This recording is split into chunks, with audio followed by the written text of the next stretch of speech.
Linda Jane James. I'm a visual artist. I've been a visual artist since around 1999.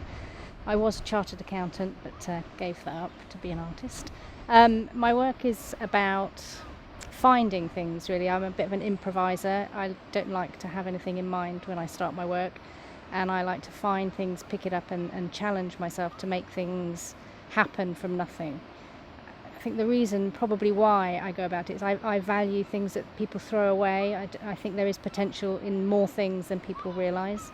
My mum was in care as a child, and I remember her saying one time that when she was being chosen for fostering or adoption, that nobody will want you, you're rubbish. And sometimes I think that perhaps that's why I think actually rubbish is not rubbish, and it can have a beauty all of its own. So my challenge for myself is to take things that people don't value and hopefully get them to value it in a way they wouldn't otherwise value it. And also I think it has a history, and just been talking this morning with the crew here and about stories, really.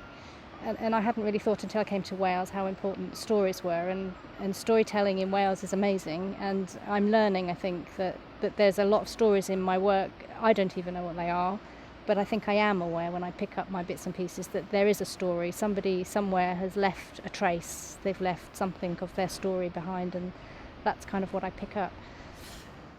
When I saw your installations, do you call them? Yes. Is that when I saw your installations hanging on the tree, I instantly, because I'm a storyteller, I instantly started creating characters for them. You don't come from that?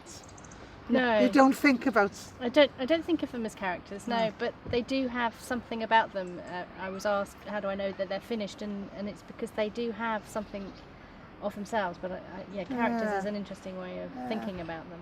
Because they tell, once you put them in a situation, they start telling stories. Mm-hmm. Or they do to me, I don't know. Do you work with storytellers? I don't, but it's something that's made me think more about. I know when I'm picking my pieces up that there's a story to why people have put things or dropped things where they have, but I've never really thought much about putting a story to it. And I guess I leave the viewer to do that. So I'm quite interested in what kind of story you might make of something that's a jumble of pieces of stories and traces of history, I guess.